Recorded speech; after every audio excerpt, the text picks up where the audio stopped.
നിരവധി ആളുകൾ ഉള്ള വീട് പൊളിച്ച് കളഞ്ഞിട്ട് തറയിട്ട് വെച്ചിട്ടുണ്ട്. അത് മുകളിലേക്ക് പൊക്കാൻ കഴിയുന്നില്ല. പിന്നെ ഇപ്പോൾ കൊടുത്തുകൊണ്ടിരിക്കുന്ന ലിസ്റ്റിൽ തന്നെ വ്യാപകമായ ക്രമക്കേടുകൾ ചൂണ്ടിക്കാണിക്കുന്നു. ഇതൊന്നും പ്രകൃതി ദുരന്തത്തിൽ പെടുന്നില്ല.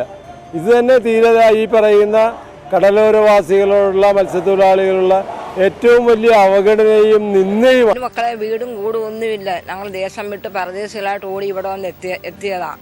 ഞങ്ങൾ കണ്ണുനീരിലും കടമായ്പിലും പ്രയാസത്തിലും ദുഃഖത്തിലും പ്രയാസത്തിലും ഞങ്ങൾ ജീവിക്കുക. എൻ്റെ വീടെന്ന് പറയുന്നത് എരിയും കയറി തുരണ്ടി മൊത്തം നാശമായി കിടക്കുന്നതാണ്. മഴ പെയ്യുമ്പോഴത്തേക്ക് മൊത്തം വെള്ളം വീഴുകയാണ്. ആ വെള്ളം വീണ് കിടക്കുന്നത് ഞങ്ങൾക്ക് സ്വന്തമായിട്ട് കിടന്ന് ഉറങ്ങാൻ പറ്റുന്നില്ല. പിന്നെ ചെവി കേൾക്കാനും സംസാരിക്കാനും പറ്റാത്ത ഭാര്യയും മോളും. അതുകൊണ്ട് ഈ സേഫ്റ്റിയായുള്ളൊരു വീട് ഗവൺമെൻറ്റിൽ നിന്ന് കിട്ടുകയാണെന്നുണ്ടെങ്കിൽ ഞാൻ അതിന് എപ്പോൾ കിട്ടിയാലും ശരി തന്നെ നാളെ താക്കോൽ കിട്ടിയാണോ അതിന് പോകാൻ തയ്യാറായിട്ടിരിക്കും. ആകെ തകർന്നിരിക്കുകയാണ്. ഞങ്ങൾക്ക് എന്ത് ചെയ്യണമെന്ന് പോലും അറിയാൻ വയ്യ. ഞങ്ങളൊരാളായിട്ടിരിക്കുന്നുള്ളൂ. ഞങ്ങൾക്ക് എന്താണെന്ന് പോലും അറിയാൻ വയ്യ. തിരുവനന്തപുരം ജില്ലയിലെ വിഴിഞ്ഞത്ത് സിമന്റ് ഗോഡൌണിൽ കഴിഞ്ഞിരുന്ന മത്സ്യത്തൊഴിലാളികൾക്കായി 400 ഫ്ളാറ്റുകൾ ഉൾപ്പെടുന്ന അത്യാധുനിക സമുച്ചയം നിർമ്മിച്ച് കൈമാറി.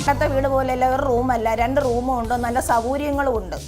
ഈ സർക്കാർ വന്നതിന് ശേഷമാണ് ഇങ്ങനെ ആയത്. മുമ്പത്തെ വീട് സാധാരണ കുറേ ഫാമിലി എല്ലാം ആയിട്ട് അങ്ങനെ ഒന്നിച്ച് കൂട്ടുകുടുംബം എല്ലാം ആയിട്ടുള്ളത്. ഇവിടെ കുറച്ച് സൗകര്യങ്ങളെല്ലാം കൂടുതലായിട്ട് നമുക്ക് ഇഷ്ടത്തിനുള്ള ഒരുമാതിരി വീടൊക്കെ ആയി. മുമ്പത്തെ വീട്ടിൽ സൗകര്യമില്ല.